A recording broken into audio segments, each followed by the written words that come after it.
तो नमस्ते प्रणाम, मैं आपका अपना विशु राय हाजिर हूँ विशु वारदात तक एक और नई कहानी के साथ। कहानी शुरू करें उससे पहले साथियों, एक प्यारे साथी हैं, हमारे सब्सक्राइबर भी हैं, विशु वारदात तक परिवार के सदस्य भी हैं, जिनका नाम है विपिन भारद्वाज। विपिन भारद्वाज उत्तर प्रदेश मऊ के रहने वाले हैं। इन्होंने एक जानकारी दी है तो कहा है कि आप अपने साथियों के साथ, अपने दोस्तों भाइयों बहनों के साथ जरूर शेयर कीजिएगा। तो साथियों, उन्होंने मुझसे इंस्टाग्राम पर कांटेक्ट किया और अपनी कहानी को शेयर किया। वह बताते हैं कि वह पेशे से एक शिक्षक हैं जो ट्यूशन वगैरह पढ़ाया करते हैं। 2 महीना पहले उनकी माताजी का इलाज उत्तर प्रदेश मऊ जिले के फातिमा के एक डॉक्टर अजय कुमार, जो कि वहीं चौराहे पर भी एक प्राइवेट क्लिनिक में काम करते हैं, देखते हैं।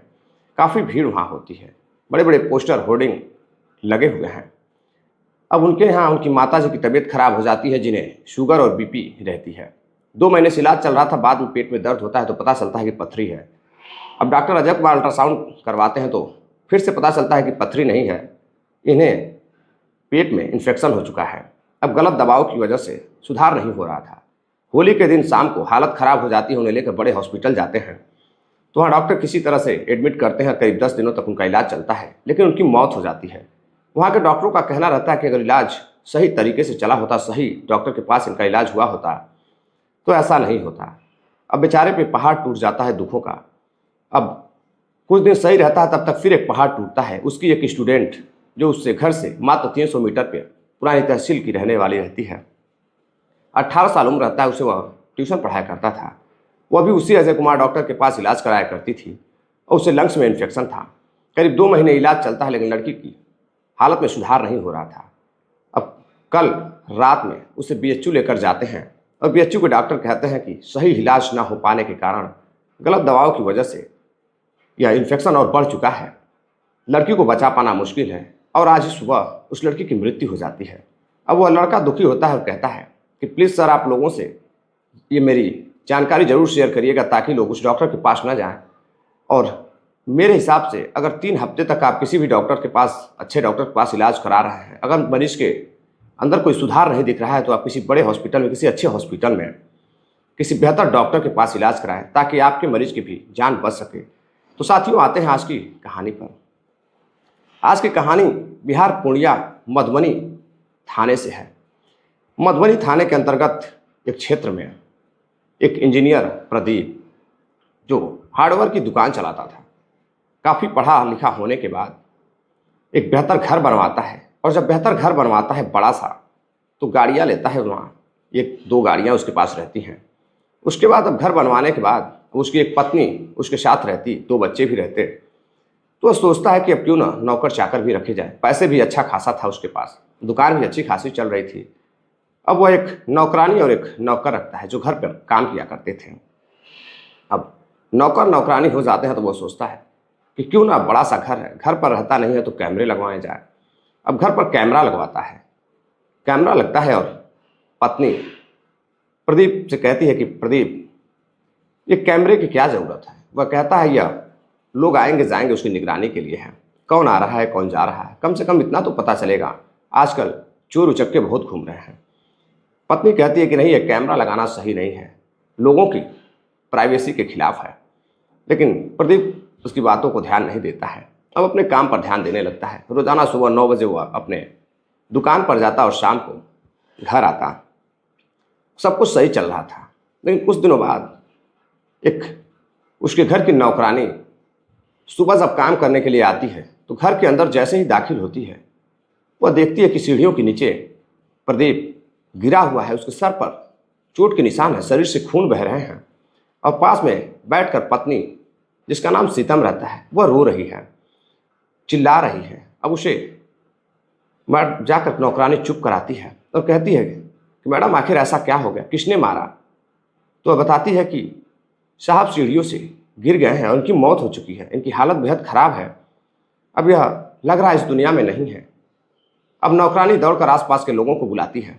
लोग आते हैं, प्रदीप को उठाकर लेकर हॉस्पिटल जाते हैं। और हॉस्पिटल में डॉक्टर जब इलाज करता है तो बताता है कि इनकी तो मौत हो चुकी है करीब आधा घंटा पहले, और शरीर पर गहरे जख्म के निशान रहते हैं। अब परिजन यह सूचना पुलिस को देते हैं। पुलिस प्रदीप के घर पहुंचती है, जाकर जांच पड़ताल करती है और पत्नी से पूछताछ करती है। तो पत्नी बताती है यह जब मैं ऊपर काम कर रही थी देख घर में, तभी चीखने की आवाज़ आई और जब मैं नीचे आकर देखी तो प्रदीप नीचे सीढ़ियों से गिरा हुआ पड़ा था। शायद सीढ़ियों से गिरकर इसकी मौत हो चुकी है। अब पत्नी के चेहरे पर कोई बहुत ज़्यादा शिकन नहीं रहती है। तभी पुलिस की नज़र घर पर जाती है।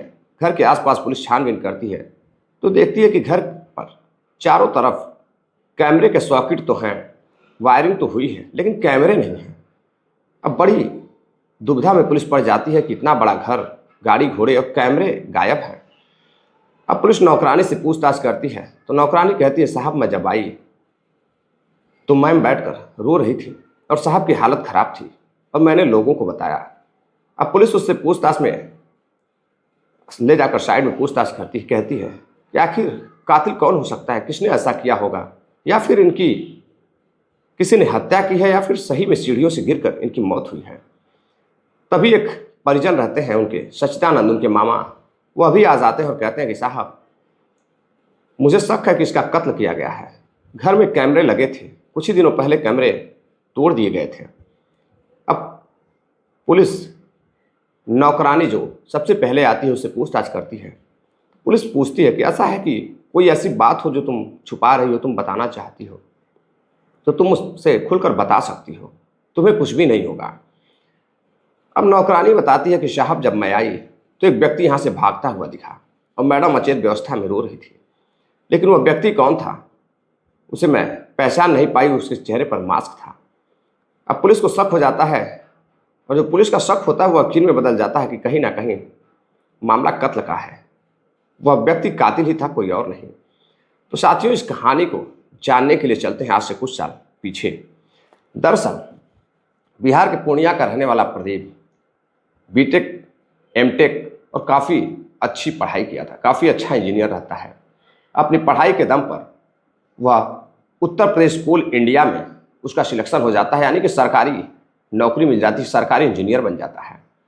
अब उत्तर प्रदेश में ही वह सरकारी इंजीनियर के पद पर रहता है, कोल इंडिया में काम किया करता था और वहाँ पर भी उसका काफ़ी अच्छा खासा फ्लैट रहता है।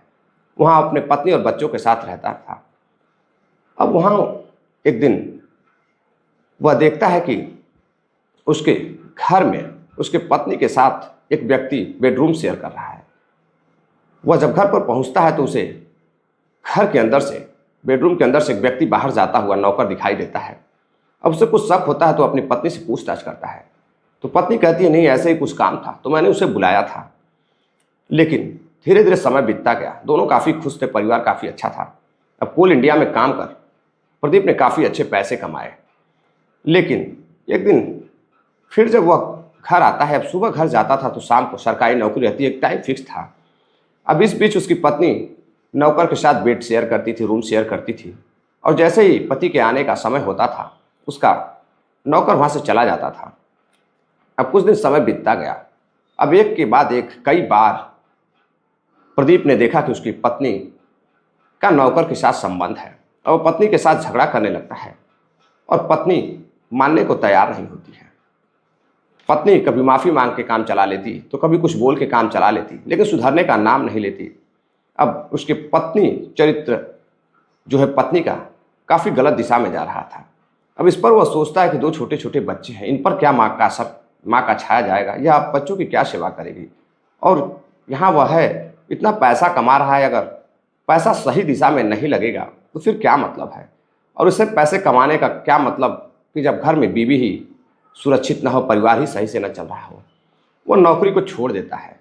नौकरी को छोड़ने के बाद अब वहाँ से वो अपनी पत्नी को लेकर, अपने बच्चों को लेकर बिहार पूर्णिया अपने घर चला जाता है। अब वह सोचता है कि क्यों न यहीं पर एक अच्छा बिजनेस शुरू किया जाए, पैसों की कमी रहती नहीं है, घर बनवाता है, सब कुछ कैमरा वगैरह, गाड़ी घोड़े रखता है, नौकर चाकर रख लेता है, दुकान खोलता है हार्डवेयर की और काफ़ी अच्छी दुकान चलने लगती है, काफ़ी अच्छे पैसे कमाने लगता है, सब कुछ सही चलने लगता है। लेकिन अब घर पर एक आरओ वाला होता है जिसका नाम रहता है नीतीश निराला, जो वहीं मोहनी चकला गली का रहने वाला होता है। अब वह घर पर अक्सर आरओ का वाटर जो 20 लीटर वाला होता है, जो 20-25 रुपए में मिलता है, उसकी सप्लाई किया करता था। अब इसी बीच एक दिन वह घर के अंदर जाता है पानी लेकर, लेकिन काफ़ी देर तक घर से बाहर नहीं निकलता है। अब पति बैठकर कैमरे में सब कुछ देख रहा था, लेकिन फिर जब घर जाता है पूछता है अपनी पत्नी से कि शीतम, वह पानी वाला आया था और काफ़ी देर तक घर में था, वह क्या कर रहा था? कहीं तुम फिर से कोई गलत काम तो नहीं कर रही हो? तो वह कहती है कि देखिए, ये जो कैमरा आपने लगवाया है, इसके चक्कर में हम दोनों का झगड़ा होता है, कैमरा निकलवा दीजिए, लोगों की प्राइवेसी खराब होती है। मैं ऐसा कुछ भी नहीं करती हूँ जैसा तुम सोच रहे हो, मैं बहुत सुधर चुकी हूँ। अब मैं तुम्ही से मोहब्बत करती हूँ, अपने बच्चों के साथ व्यस्त रहती हूँ, ना हो तो नौकरानी से पूछ लो। अब नौकरानी से जब वह पूछता है तो नौकरानी चुप हो जाती है और वहाँ से चली जाती है। फिर वह बैठकर अब दुकान में कम अपने घर के कैमरों पर ध्यान रखता था। देखता है कि अक्सर कर वह व्यक्ति पानी लेकर आता है और काफ़ी देर तक घर में रहता है।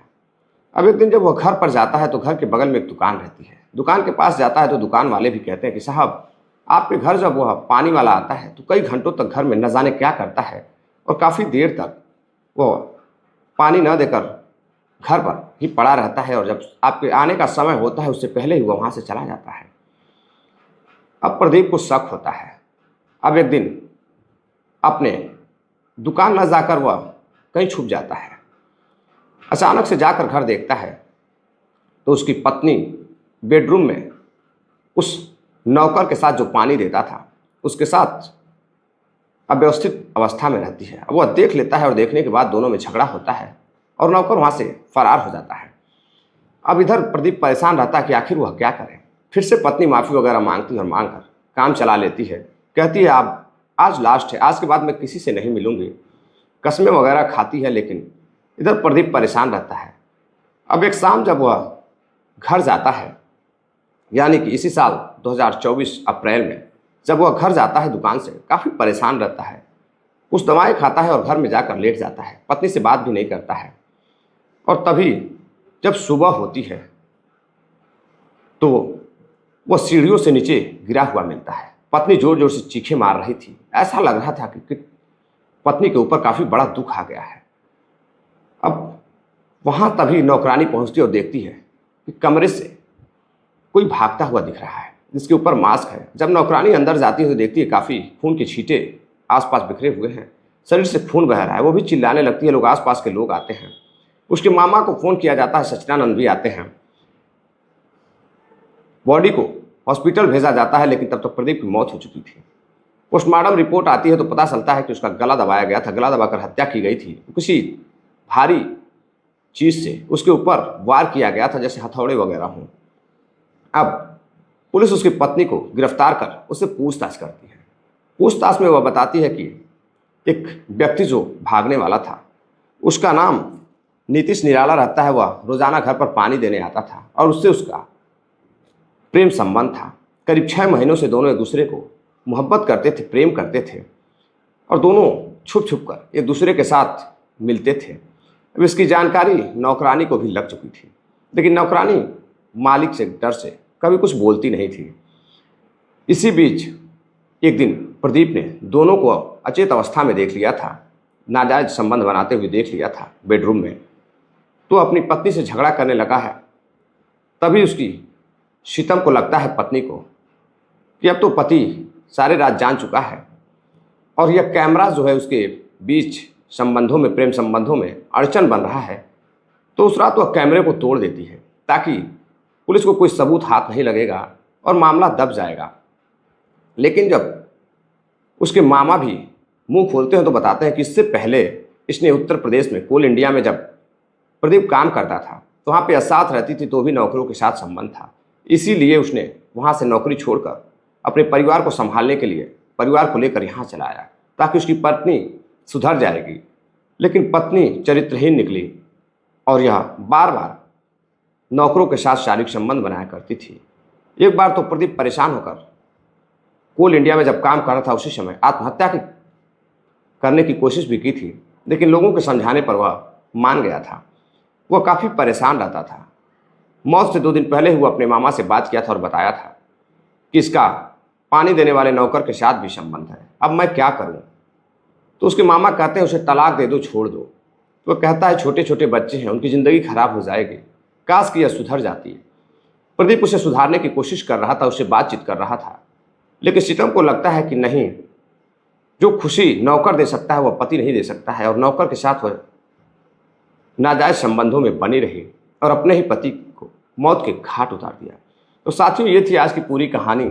इस घटनाक्रम को सुनाने का उद्देश्य साथियों आपको जागरूक करना है, सावधान करना है, किसी के दिल को दुखाना नहीं है। चलते चलते कुछ साथियों ने कमेंट किया है, जिनका नाम है सतीश गुप्ता है, इंद्रजीत सिंह है, रोशन सिंह है, डॉक्टर ए.के. अग्निहोत्री जी हैं, महमूद भाई हैं, कतर से हमारी वीडियो को देखते हैं। महमूद भाई, आपका बहुत बहुत धन्यवाद जो आप इतनी दूर से हमारी वीडियो को देखते हैं और हमेशा कमेंट करते हैं। तो साथियों, आप कहानी कैसी लगी आप भी कमेंट कर जरूर बताएं। मिलते हैं एक और नई कहानी के साथ, तब तक के लिए आप अपना ख्याल रखिएगा, अपने परिवार का ख्याल रखिएगा। जय हिंद, नमस्कार।